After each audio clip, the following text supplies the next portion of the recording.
Welcome, everyone. This is Debbie Mayberry with National Kitchen and Bath Association. You're here for our third webinar of the month on sustainability and design. Today's session is called Designing Everyday Green Homes, and we with Marla Esser-Close. She is with Green Home Design Coach, and we want to also thank Gebert for generously sponsoring all of our webinars this month.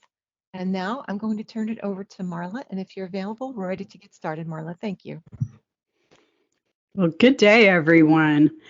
I hope wherever you are that it's sunny or pleasant or you can get outside in some way today. You know, to give this webinar right now just has a lot of special meaning as all of our lives have changed so drastically. And one of the things that has really struck me is how much those of us that already have been working online have been able to really, talk with other people and work with other people to help them figure out a lot of the online piece as well. So just by virtue of being able to do this webinar and by it already being set up has been really, really a blessing. So thank you for being here. As Debbie said, I am Marla Close and I live in Oklahoma City. I spent a long time in St. Louis and went to college there and raised a family there, and then had an opportunity to move back to Oklahoma City where my parents are. So my husband and I have the blessing of getting to spend a lot of time with them. And it's also been a real privilege to be able to grow the information and the resources that I can provide for all of you, because my real mission is to help you, and it's to help you get the value of green and greener homes. And in today's webinar, I really want to go through what that means. What are green and greener homes? How do you take this information and incorporate it into your practice and into the work that you provide for your clients and with your colleagues? So that's really where we're going to go with this today. I do get an awful lot of people that ask me how I got started in all this. And it really goes back to my grandmother. I remember as a child her saying to me so many times, use it up, wear it out, make it do or do without. And wow, does that ring true right now? So many of us are really figuring it out. The home has become the center of our life, more so than I think it has probably in 100 years, at least in my lifetime for sure. And with this, we're seeing people see their homes in really different ways, because now they're there all the time. They see the gaps in what things they might really want from their home. They see that their home needs to serve as not only a place to eat and live and work and play and cook and everything. So I think for the design community, I think there's humongous opportunity here for us to be able to come in and to help people address those issues. And I think there's opportunity even right now for you to be putting out information to help people solve real issues that they may be experiencing living in their homes. And I've actually been seeing quite a few blogs and emails right there on that very topic. But you as design professionals, you have a different perspective. And I see tremendous opportunity for you to take this time and get that information out there, even if a lot of your projects have been delayed, even if how you work has changed. We've got lemons, we'll just have to make lemonade. So anywho, moving on. Why a green home? I get asked this question so much. Why? And if we don't know our why, then all of this doesn't matter. So 3 good reasons why a green home. For you, for a design professional, for how you incorporate this information into your practice, for how you relate this information to your clients, your colleagues. So 3 reasons. 1, it's good business. Good business means that you are meeting people where they are. You're providing them with something that is really of value to them.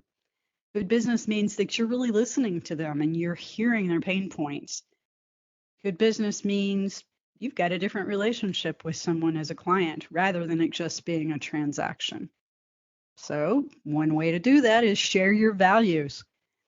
And putting your values out there is kind of scary, but it also gives you this opportunity to be seen by people with like mindedness, to be seen by people that share those values. You think of some of the companies that you choose to do business with and why you choose to do business with them. And oftentimes you find that it is that shared value. Why do I choose to do my grocery shopping at this store versus another store? And maybe different places have different values that they represent from you, but by you sharing your values, people know what you stand for. They have that opportunity to choose that they want to do business with you because of that. So ultimately, this can enable you to really identify with your ideal clients. And finding that ideal target market for each of us is a perpetual journey. I feel like it's always changing, but knowing who you talk to best is how those ideal clients do tend to show up more.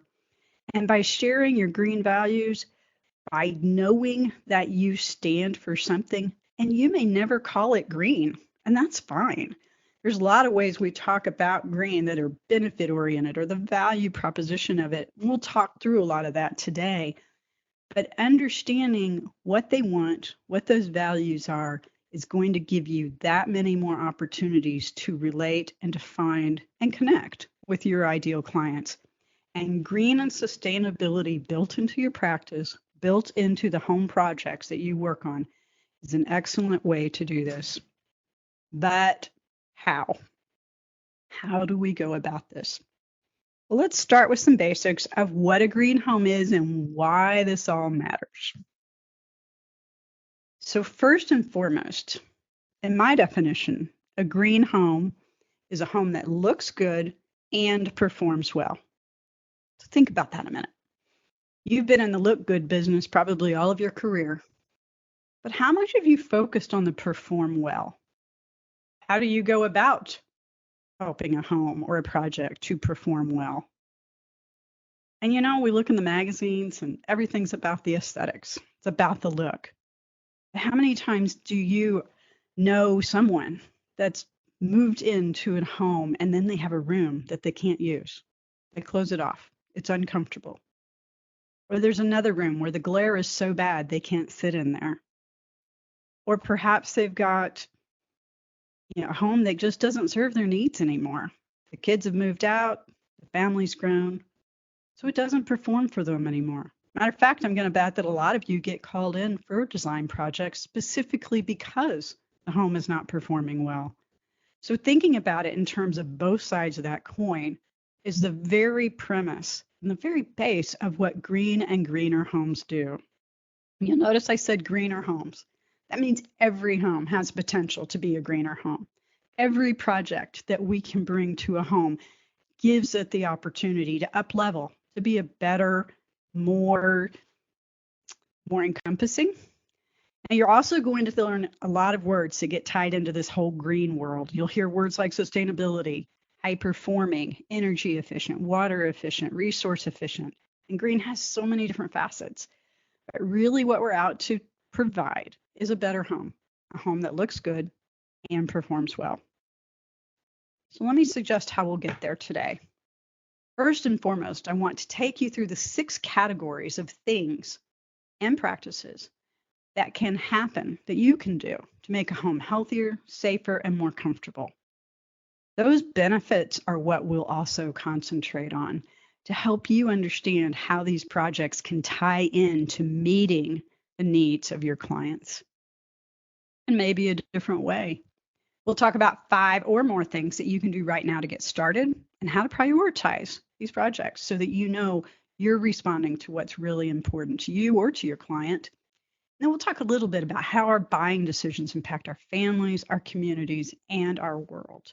And I think this last point is one that is a lot of us don't think about, so it's a lot of fun to talk about. So, welcome to a green home. A green home gives us a holistic approach to remodeling, to building, to design projects with an outcome for healthier, safer, and more comfortable living spaces. I really can't think of anybody that doesn't want a home that's healthier, safer, and more comfortable. We just may not know how to articulate it. So through careful attention to detail, through careful planning, we as design professionals, we as the home professional industry have an opportunity to do more and to help our clients really live in a home that meets what their unstated needs may really be. So let's break it down a little more. Why is a green home better? First and foremost is health and safety. And oh boy, are we focused on health and safety right now.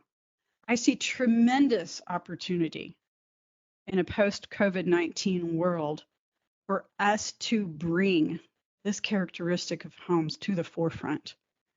We hear so much about health and safety right now that all of us being able to know how to talk about this with our clients gives us huge opportunity. It gives us an opportunity to help our clients figure out how they can be healthier and safer in their own homes.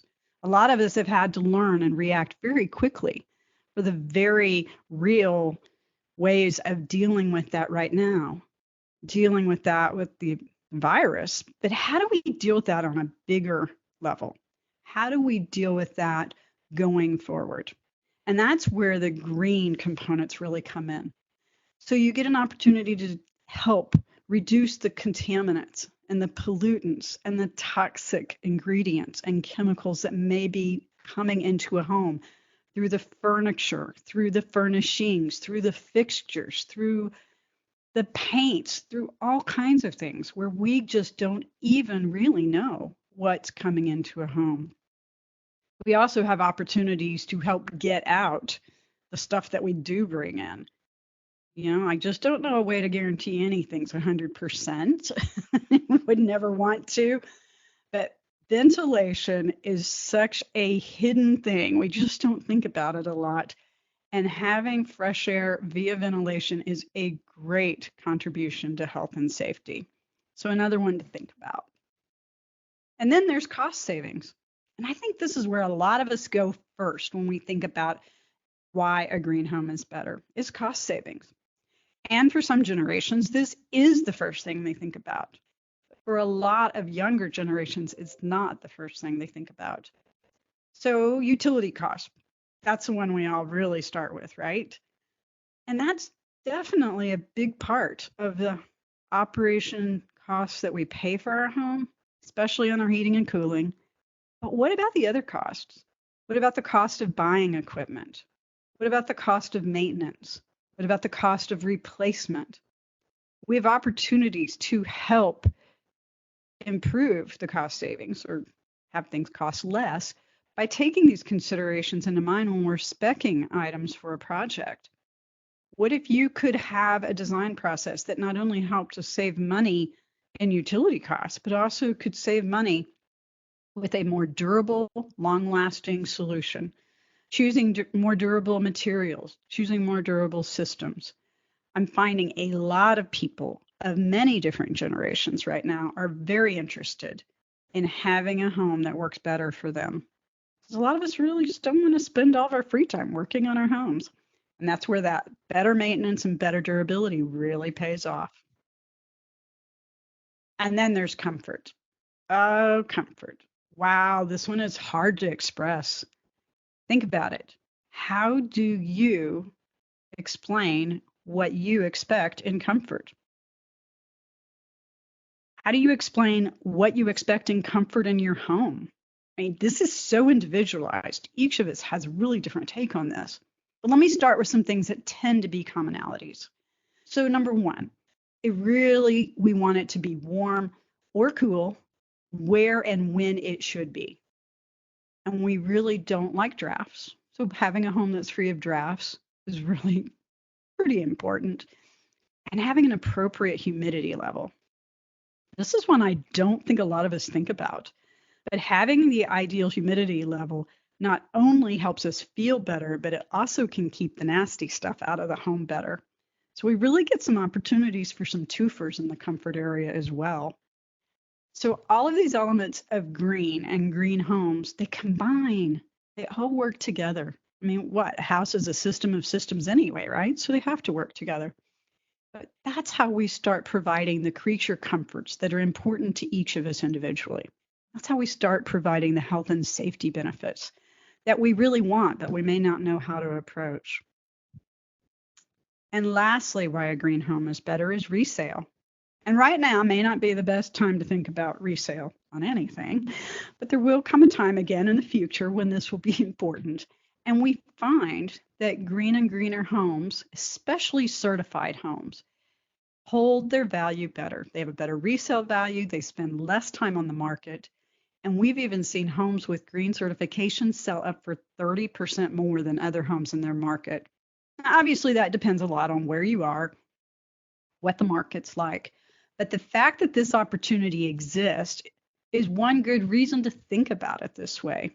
These certification programs are the proof that buyers are actually getting what they paid for, that what we say is in the home is actually there, and it gives us that opportunity to communicate this information in a way that's really documented. So there's some good reasons to go green. There's some good reasons to have a green or greener home. But how do we get started? Well, first of all, plan it in. If there is a place where planning the work and working the plan really matters, in a greener home or project, it really does. Because once we have this all decided up front, then we have a really good plan to work. One of the things I see oftentimes in green projects and green homes that I feel is of super high value is bringing together all of the stakeholders up front before everything is finalized, before the plans are finalized, before all the specs are finalized, and having each of those stakeholders at a meeting or a charrette, these days a Zoom meeting, to look at each of their perspectives in the home and to make sure they all work together. By getting these things figured out up front and planning it in, we typically see these projects can go much smoother, but we also don't have to make last-minute adjustments or replacements near as often. And those last-minute adjustments and replacements are what can throw a project off. So it's really, really important when you're looking to maintain inside of a set of circumstances or parameters that help to define how this home or project is green or greener. So I mentioned a little while ago, there's some certified programs as well. I'm not going to spend a lot of time on them, but I'd like you to be aware of them because these certified green or energy efficient programs for homes, there's also similar programs that I'm sure you've run into for products. And these independent third-party programs are what give us the assurance that these products, these homes, these projects are really doing what they say they are doing. You may be familiar with some of the projects that we run into for homes out there. And there's energy-only certifications. Energy Star, most of us have heard of.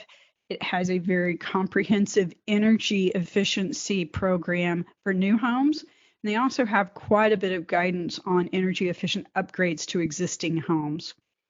Another one in the energy space you may or may not have heard of is HERS.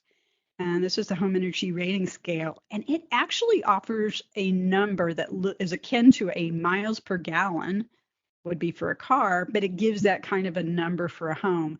And we're seeing an increasing number of homes, even if they have other certifications, that also have a HERS index.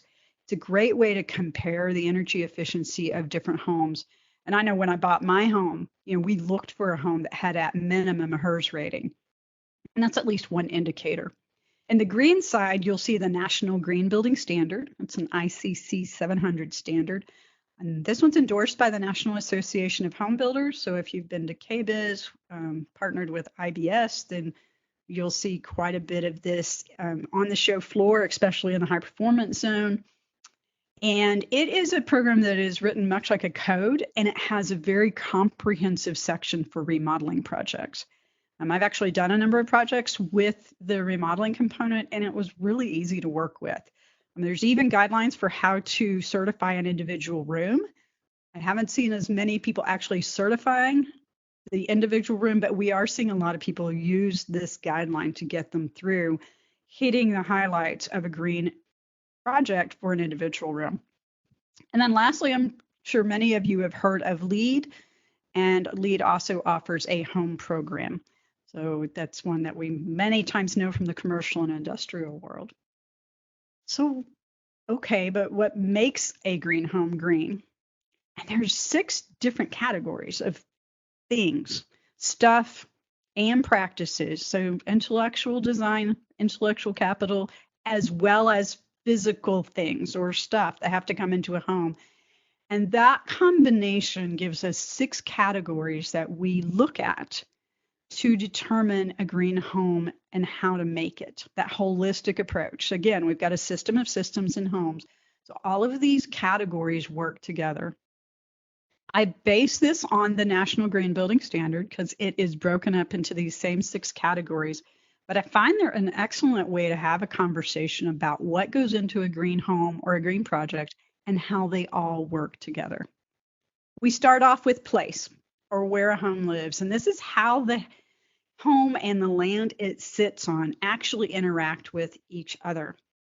The one that comes to mind quickest here in place is landscaping and how well it interacts with the land to protect the home. So you might actually even be able to landscape for energy efficiency by placing windbreaks or placing foundation edged shrubbery, et cetera, to help insulate. So there's all kinds of ways that we can look at this.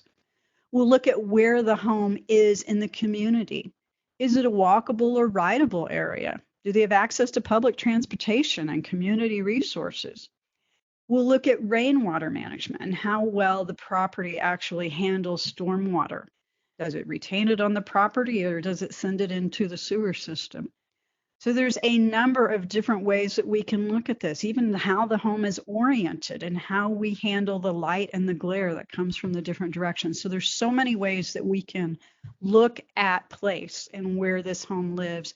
And it brings us so many different benefits from not only health and safety, but quality, cost savings, and durability.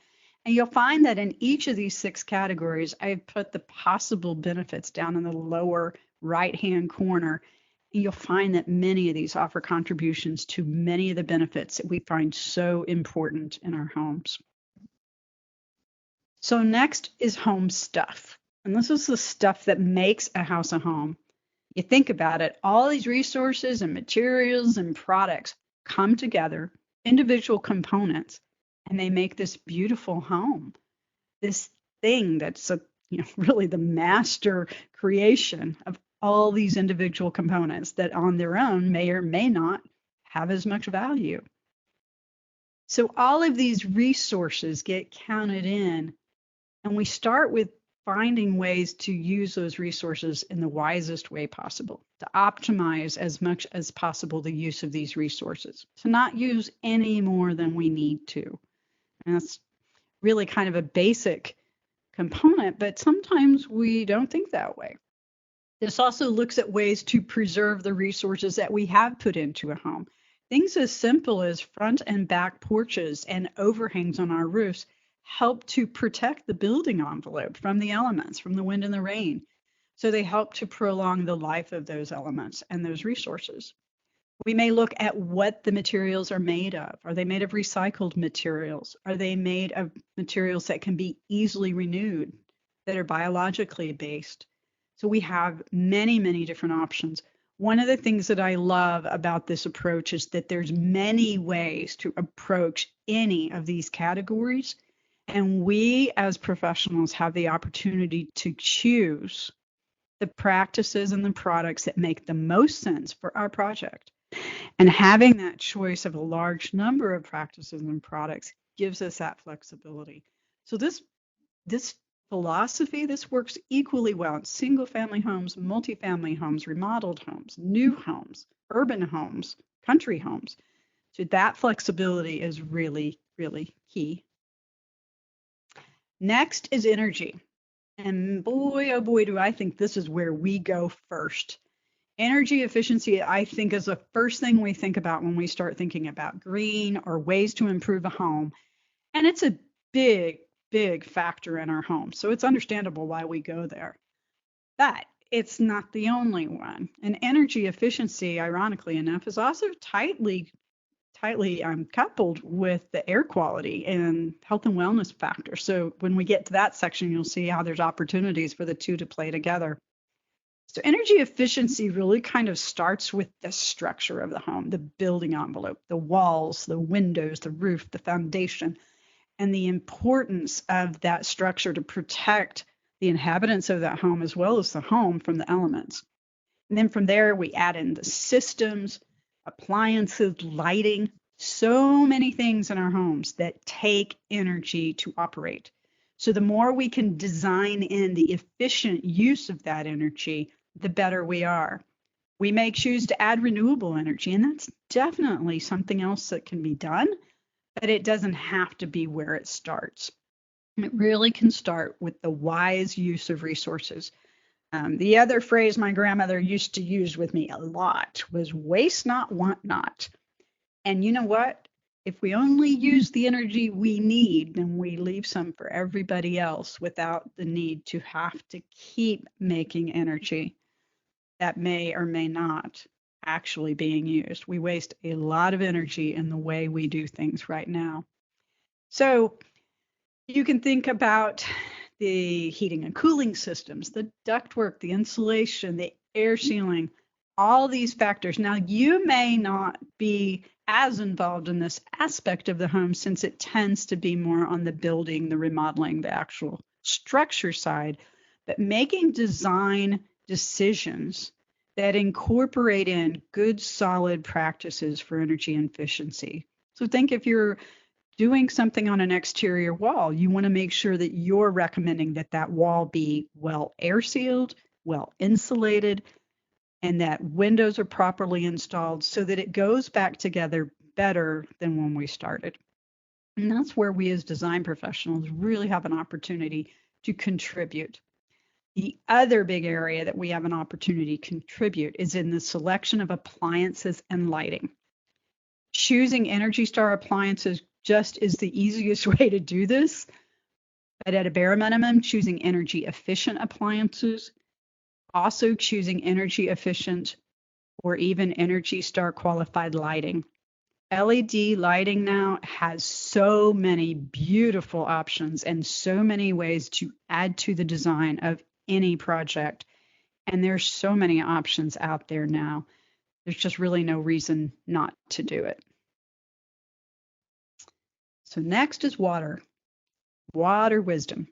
Man, water is a crazy one because it can destroy a home or a structure very quickly and is the number one cause of buildings and homes failing. But then it's also so critical to our life, to our living. We need water. And then we use water in our homes for cleaning and for drinking and for so many things. So wasting less is really key here. The amount of fresh water on the face of this earth is not going to increase ever. And so we've got to use this very finite resource as wisely as we possibly can. Now, the easiest way to do this inside of a home, especially from a design perspective, is just use all low flow water fixtures for all of your plumbing needs. So this means we can use low flow toilets and faucets and shower heads. And just this very simple swap can really drastically reduce the amount of water that is used and wasted in a typical home. There's beautiful options out there. Every manufacturer has a line of low flow fixtures and usually WaterSense certified. This is a label. We'll talk a little bit more about labels in a moment. That certifies as a third-party certification that these fixtures are actually low flow water use. So you can choose water conserving dishwashers and washing machines. You can choose water efficient irrigation or no irrigation for the outside. Landscape designers have all sorts of opportunities to design gardens and yards that don't require water or don't require as much water or use drip irrigation. So we have so many opportunities here to not waste our precious, precious water. And then there's breathe. Breathe well. We all want to breathe well. We don't think about it. I mean, take a breath. When you focus on it, you're like, oh yeah, I breathe. I breathe all the time. But what we breathe in is what really comes to light. The air quality The quality inside of our homes and our buildings is not anywhere close to the air quality outside in most areas of the United States. We don't think about it. We just assume it's okay. But with our behaviors and with the stuff that we bring into a home, we unknowingly bring in toxins, chemicals, things that may even be carcinogenic, and we unknowingly bring these into our homes. How do we bring them in? We bring them in the carpet and flooring choices, the paint and adhesive and sealant choices, our furniture choices, even our dry cleaning brings it in. And we just don't think about it. So the number one thing we can do here is to help our clients make better decisions. Or better yet, just to offer them options that we know are healthier and safer for them, for the inhabitants and the families that live in the homes that we work in. We can choose easily low or no toxin and VOC paints, adhesives, finishes. There's dozens and dozens of options easily available. Heck, I even find them on the big box stores. So it's, this is no big secret. Eventually, I hope that manufacturers will go to only the safer, healthier options. But right now, we still have choices. So we have choices that we can make that are going to contribute to the health, the safety, and the wellness of our clients. We also can suggest ventilation options.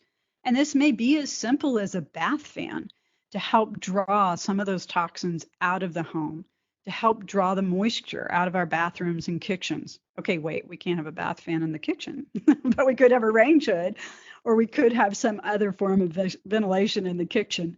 But getting those toxins and the moisture, because moisture in and of itself can be a tremendous toxin when it settles in as mold and mildew. And I am extremely sensitive to mold, so I particularly am sensitive to this one, and not having that in our homes is really imperative to our ability to breathe better. And I don't know about you, but I am running into more and more people, it seems like on a daily basis, that are dealing with increased allergies and asthma in their families.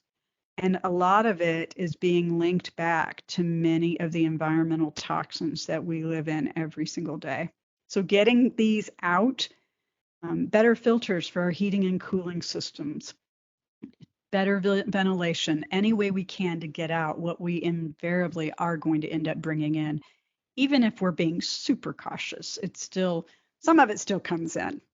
So the health and wellness and safety benefits really come into play in this particular segment. And a lot of times, so you'll hear like, okay, we're going to build a very energy efficient structure. It's going to be very tight. Well, we do want a tight structure. That's going to preserve the heat and the cool that we've built up in that home with the systems that we pay precious money for. But it's also imperative that we have good ventilation. So build tight, ventilate right, right? Because that ventilation is what keeps that cycle of fresh air and keeps that cycle of the stale air going out. So again, we're a system of systems, and these things all handshake with each other. Now, I promised you 6 categories, but there's only 5 categories of actual physical properties.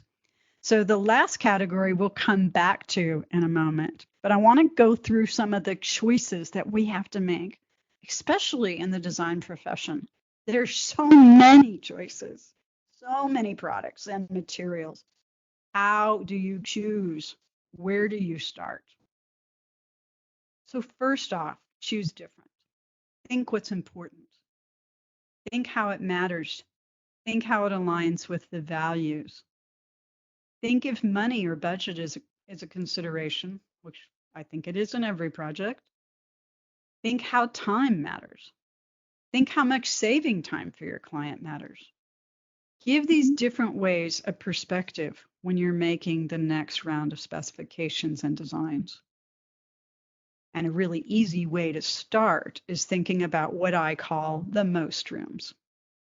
These are the rooms in the homes that are the most remodeled, most redecorated, and most rehabbed. And I'm sure you've all guessed what they are, our kitchens and bathrooms. And they use more water and energy and chemicals and stuff than just about any other rooms in our homes on a consistent basis. You think about it. Most of the energy use in our homes comes from our kitchens and bathrooms. Most of our time is oftentimes spent in our kitchens and bathrooms. We may be leveling out a little bit now with so many of us centering our entire lives in our homes, but kitchens and bathrooms really play a vital part. So think for a moment. What are 3 qualities and specifications for products and materials that you typically use? And then think, are they healthier, safer, better? How can I make those healthier, safer, and better? So just a slight shift in your thinking can result in a lot of information that's going to improve things for you and your clients. Nearly 50% of women want green choices, and I actually think this number is low because it was pulled a few years ago. And women are a vital part of our industry. Women are the leaders of many decisions in the homes. They typically make about 90% of the decisions in a home, and they want green choices, greener choices. So bring them to them. Bring them choices that are going to help them support this. Oftentimes, a person does not necessarily associate the word green with what they want, but with the benefits they want, especially health and safety and comfort. The outcome results in a greener choice.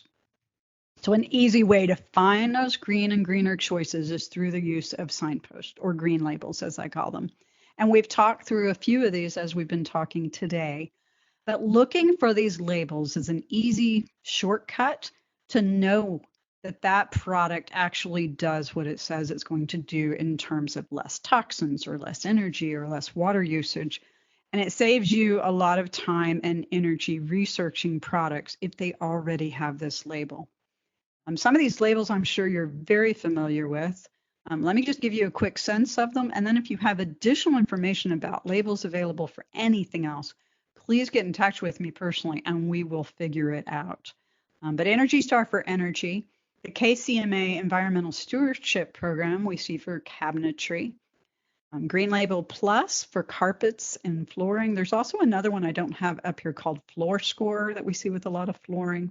Water Sense for water efficiency, Green Seal for cleaning products, FSC for wood. It says that it's a sustainably managed forest. Green Guard for low toxins.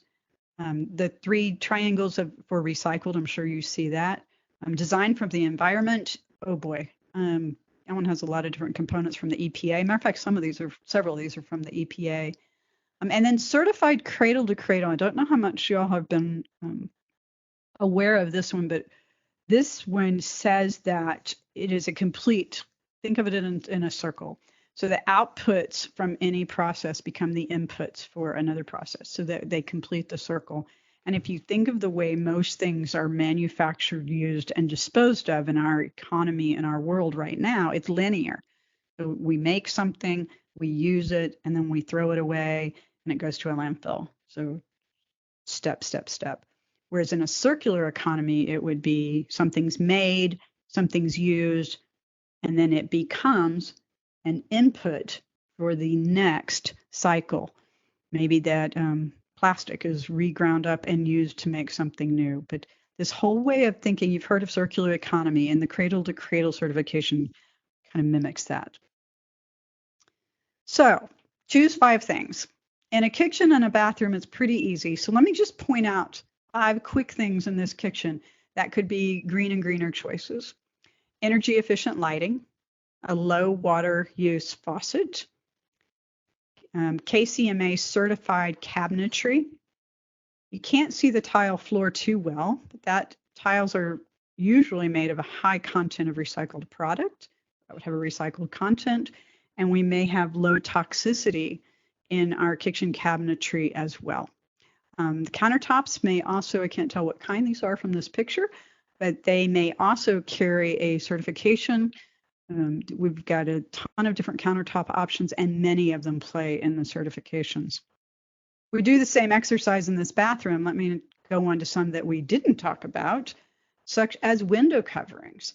Window coverings don't necessarily play in a certified role, but they are a great way for us to reduce heat transfer, to reduce glare, and to make an environment more comfortable. We can see here also the faucets, the tile, the lighting. All of these factors contribute. And you can look at any project you have and usually find 5 things that you can change that are going to make a difference in that project. So it's really important to remember that we have opportunities to do this every time we maintain, repair, or replace something. We just build it in. I keep a list of everything I need to replace in my home, and I've already done some research on what I want to replace it with. So when the time comes to replace it or repair it, I already have an idea of where I need to go. Now, I promised you the 6th area of the categories that we look at, especially when we're green certifying. And that 6th one is home maintenance and homeowner education. Because operating and maintaining a home is critical to that home lasting longer and costing less. And in my life, having less hassle. So we really want to find ways to communicate basic training for our home dwellers. And if you as a home professional can give any of this information to your homeowners, this is an excellent way for you to add value to what you can do. So if you're including projects that include any of these components, lighting and fan controls, appliance operations, recycling practices, and maybe even some of the more whole house ones, when you can provide the training and the information and teaching them how to run the things they have in their homes, you have set yourself apart as someone so very valuable to help them live in their homes better. So it is truly magic to inspire to green as you go for you and for your clients. And one of the reasons that this is so critical to all of us is that every decision we make individually affects the communities we live in and the larger world, especially in the health and safety environment, because when we start impacting those things in an individual home, they have opportunity for broad-reaching consequences. So I am to the official part of the presentation ending. I do have a lot of resources to offer you, which I can share with you here, but I would rather have more time for questions. So let me do a couple of things. Number 1, if you would like to have a one-on-one conversation with me about green and greener homes and how to incorporate it into your practice, please book a call with me.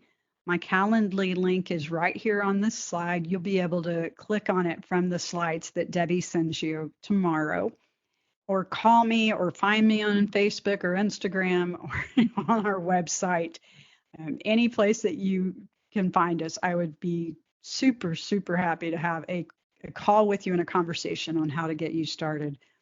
There's many at the end of this presentation that will be included in the slides that Debbie is sending you. They include everything from resources on my website on Green Home Coach to resources on the different certification programs, where to find help. And there's really a lot out there if you know where to start looking. So my goal is to get those resources into your hands so that you have it to help you make different decisions as you're going along. So with that, I'd like to thank you so much for your time and your attention. It has been a real joy to share with you ways that you can incorporate this information into your practice. And Debbie, I'm ready to open it up for questions if you would like.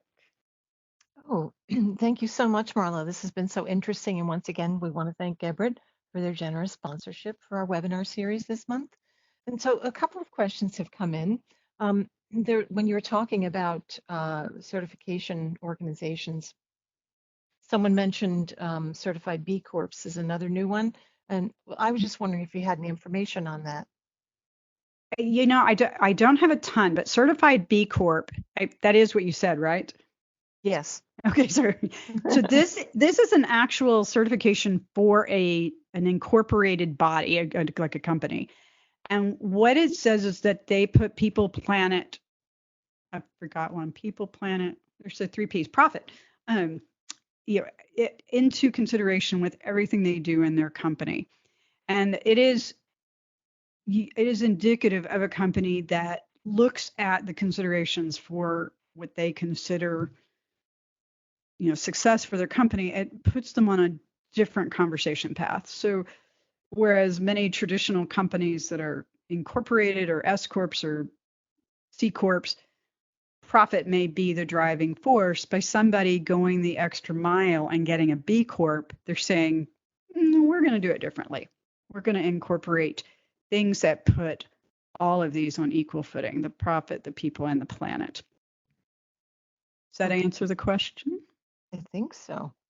Let's see. It's helpful. I mean, because I know I've heard about B Corps as well, but I think there's still a lot of more information to be Yeah, researched. and there's, if I recall, it's been a while since I've looked into it. I mean, a number of the companies that I work with or do business with through my Greens shop in particular may have gone for the additional certification as a B Corp. Not all of them, but a lot of them. I'm seeing an increasing number. Okay. We're getting questions, obviously, as we start asking them, people start thinking about it. So here's Those wheels are spinning. That's right. Here's one. So how healthy is man-made quartz? This person says, I understand that it's difficult for germs to live on, but really discerning environmentalists or highly sensitive people have aversions or reactions to it. So we're talking about how healthy is man-made quartz? So, okay, number one, every single choice we make is a trade-off. There is no perfect choice. There is nothing that we as human beings do that don't impact the world we live on, this planet, in some way. So just take that as a given. So then the next thing you want to do is understand the particular situations that your client is in. So for instance, if somebody does have a sensitivity to the antimicrobials that are typically just part of the quartz, the man-made quartz, then yes, that's going to be a consideration.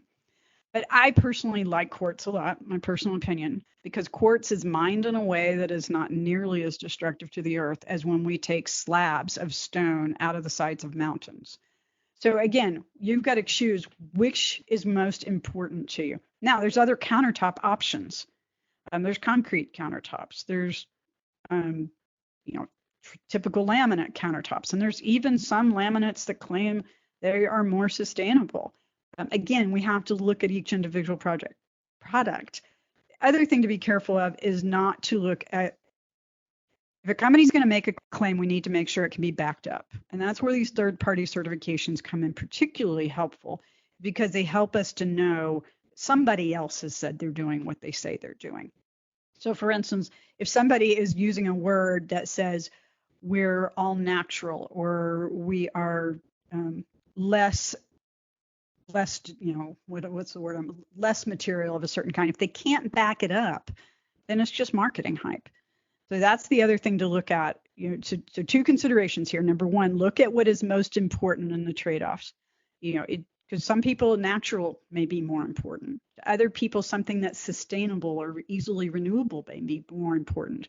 To other people, it may be responsible, or they are looking for things that are less chemically toxic than others. And there's actually a program that I also do, I've just started working with, called Wellness Within Your Walls, that looks at those three ways of materials being better: that sustainable, the natural, and the responsible. And again, sometimes they're all three, but sometimes they may only be one. And knowing our priorities and the priorities of our clients helps us to make those decisions better. So there's no black or white answer. Yeah. Thank you for that, Marla. So you just mentioned it a few minutes ago, but so someone's asking about what certification program or programs would you say are the best to start with for someone who's just starting out? And someone is talking also about how to get certification in California, and like in the San Francisco area. So that might help to define that a little. Yeah, so a lot of the associations offer some kind of green program. Not all of them do, though. National Association of Home Builders, who I do a fair amount of work with, offers a certified green professional program. That is 2 classes that consist of typically about 3 days, although the classes are offered online right now. And that certification, that certified green professional certification or designation technically, can actually be taken by anybody. You don't have to be in the building industry or be a builder to take it. And it's very good building science training, and it familiarizes you in a lot more detail with the 6 sections that I covered today. So part of it depends on what you want to accomplish with it and where you're going. The ones that are most nationally recognized are likely the Certified Green Professional from NAHB, and then the LEED, APLEED, Accredited Professional is one that is also highly recognized. That is a different way of training. It is just a different level of training. One of the reasons I enjoyed getting my CGP training so much is it had a lot of building science in it and a lot of considerations for that building science and understanding how things work, whereas LEED is more about the environmental factors and the sustainability factors that are more external, not as much internal. So they both accomplish the same objective. They just come at it a little differently. National Association of Realtors offers a green designation for anybody that's in the real estate industry. So there's a bunch of different ones out there. There may even be regional or local ones in your area. Part of it is, do you want to be able to market and sell these projects, or do you want to be able to know the building science side of it or the environmental side? So having that knowledge helps you to identify which ones work best. And I'm also happy to talk with any of you if you want to have a one-on-one conversation about what would work best in your environment. I also offer some training. I offer an audio training course that is really an expansion of what we talked about today, but takes you into a little bit more depth. So it's not a certification class, but it's a good way to get more information. So there's a lot of different levels of information that are out there. Okay, that was great information. So a couple more questions. This one's around, I guess I would say building standards or codes, but is the building standard for a green home different for every state? As an example, would designing a home in New York versus Hawaii make a big difference? So what is different in each state is the building codes. So each municipality adopts the building code for that municipality. The ICC, the International Code Commission, I think this is, they publish every 3 years the residential codes and energy codes that can be used in building residentially. There's a commercial set as well, but we'll just talk residentially for right now. Those codes are available for states to adopt. They're not required to adopt them. They're not required to adopt them at the latest version, and they're not required to adopt all of them. So for instance, 2 states that I've lived in, both chose to adopt the IRCs, the International Residential Codes, but without the energy chapter. So they didn't want to adopt the energy codes. So vastly different. For instance, New York State has very high building codes from a state perspective, and many of the municipalities in New York adopt them. Here where I am in Oklahoma, not so much. It's a very different world here. But this other thing called the National Green Building Standard that I've been talking about a little bit in today's presentation is a voluntary standard, and it lays out the practices and products that can be chosen to meet that standard. And there's different levels. You can come in at a bronze level, which is the entry level, and go all the way up to an emerald, which is superstar. And differing practices come together to get you to the different levels. What's also happening with that voluntary standard is it oftentimes can also be used to meet the code level in your given municipality. So there you can kind of get a twofer out of it. But the National Green Building Standard is voluntary. It is a good set of procedures and practices and materials to to follow that will meets all of the codes that are out in the United States. And the goal of that voluntary, the NGBS as a voluntary program, is to stay ahead of the codes so that you're always getting a little bit more than the current residential and energy codes. Good information. Thank you. So a couple of questions here about, and sort of two-part, but technology is advancing so fast. So how can you future-proof a home? And do you consider smart home technology in home to be automatically a green home? So first of all, a smart home is not automatically a green home, but it can definitely be a huge contributor to one. And we actually just recorded a podcast this week about touch-free homes, especially right now, because we're also concerned about touching everything, because we've never, ever had to pay attention to how much stuff we touch, which is kind of, an eye-opener to say the very least. So that podcast comes out, oh gosh, I don't know, in the next month. We try to record ahead of time. And for any of you that want to listen to my podcast, it is changing names next week, but it'll be the Everyday Green Home Podcast, and you can find it on any of your podcast apps. If you want to find it before it changes names, the current name is Green Gab, and it's listed in the resources in the presentation. The entire archive is also on the Green Home Coach website. But stay tuned for this one coming out on the smart homes, because we focused on three things. We focused on internet. So number one, the Internet of Things is the backbone to everything being controlled in a smart home. And then we focused on lighting and on sound, because those were two that are the most typical starting points for smart homes. You can add in appliances and your window shades and your locks, and mine's incorporated with my security system. You can incorporate voice commands in so that everything is touchless. So there's a lot of opportunity to go forward with that. The other thing smart homes do for us is they overcome human behavior.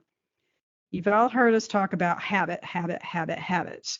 Well, a lot of us inadvertently have let some bad habits, be in our homes.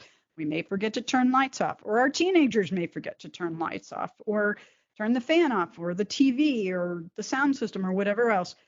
So using a smart home system that controls those elements, or motion sensors or occupancy sensors, can automatically overcome and take the place of our behaviors, so that those better behaviors just happen automatically. So definitely smart homes are a big component, and we see, okay, how to future-proof a home. And that is man, technology is moving so fast. And I think part of it is we just have to accept that we're just going to be on a window that gets us through a few years. But if we build with good, solid components that have a good amount of flexibility. So for instance, having a really good backbone in the home is going to really help to future-proof it somewhat. Choosing components that interact and have compatibility with a lot of different systems is going to allow us to integrate more things into our homes. When we get into really niche offerings, a lot of times we kind of back ourselves into a corner. And there's a ton more information. And whomever asked that question, if you would be interested in hooking up with my gentleman that does a lot of my podcast with me, he's out of St. Louis, but he is a very, very knowledgeable person on smart homes and how to accomplish them. And I'd be happy to connect y'all if you'd like. That's great. I'd actually like to maybe have him do a webinar in the future. Oh, yeah. I'll listen to the podcast when it comes out, and then you'll get an idea of what a webinar could be like. That's good. And then that's called Green Gab, correct? Yeah, it's called Green Gab. Next week we'll change it. Okay, awesome. Okay. Yeah, you're the first ones that are getting to straddle the difference. Well, thank you. Okay, I've got another one here. It says, we are concerned about appliances and energy efficiency, but we do not hold the manufacturers to crafting machines that will last longer. These are large units in our landfills. Are there any future discussions or thoughts coming about this concerning this issue? You hit on something that is so, so important. And especially with what's happened with the pandemic, we're in this really interesting space where a lot of the people in green and sustainability have been talking about how we have to think more circular. We have to think about how we build things to be recycled, to be repaired, to last a long time. Yet we live in an economy that says buy, buy, buy. Think about it. How many things in your home can you repair easily? And, I can't even open my phone, much less, take a peek at the battery. So we've built this economy that is reliant on us replacing things and frequently. And you're right, big ticket items like our appliances, absolutely do we not want to be throwing those away. And they're difficult to recycle if we can at all. So we have to put the pressure on the manufacturers that that's what we want. I don't, personal opinion only, but this is not as much on the radar right now. And with the pandemic, it's definitely taken more of a back seat. But I also think it's so important to us coming back, or not back, but forward into a world that says we need to live differently. Because just making a lot of stuff so people can consume it and throw it away doesn't make sense. It just doesn't. It's not a good use of our resources. So I'm hoping, and a lot of people in the green and sustainability space in particular are hoping that we can all come together to make going forward smarter and building things that are more recyclable and more repairable and more reusable, because that does make sense. And I remember even as a kid, we fixed everything. Now there's things that you just have no idea how to fix or if they even can be fixed. So yes, a very known gap. Wow. So yes, I mean, that was a great point that that person brought to us and a great explanation. I mean, there's, I think, a lot more to be said and done about that particular, how we fill our landfills for sure, and how we shouldn't be. So there was one other quick question, Marla, if you're still with me.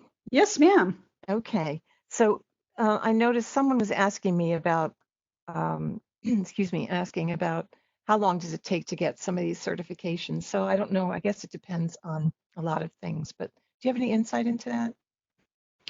So yeah, they're all a little bit different. I know for the certified green professional that NAHB offers, it's 3 days equivalent worth of training to get the certified green professional. I know for the realtors, the green designation that National Association of Realtors does, it's about a 2-day process of classes, and then you apply. And all these programs have CEUs that you need to take to, keep up and to keep your certification valid. They vary on their requirements. The hardest one for me was LEED, and LEED was considerably, oh my gosh, I took it a while ago. I grandfathered in, so it's changed. There's now an exam for the Green Associate, which would be a great place to start, especially for a lot of you that just want to get in to know more. The Green Associate from LEED is a really good place to do that. And then there's another set of classes that you take to get the accredited professional. And I'm trying to remember how many I did. Gosh, that one it seems like was a little bit longer, but most of them are just several days of classes. And then some of them have an exam, some of them don't. LEED did have an exam. It does for the Green Associate and it does for the accredited professional. So they do vary quite a bit. There's actually some really good training available online, and I've even found some really good free training online that's been good CEU training. So if if that's something you're interested in talking about and getting a little bit more specifics for your situation, just give me a call or book a call with me and we'll figure it out. That's great, Marlo. This has been a really, really informative presentation today. I want to thank you, and I want to thank Gebert for sponsoring it as well today. And thank all of you for being with us. And I hope you all have a great day. Stay safe. Thank you again, Marla. Thank you, everyone. Y'all take care.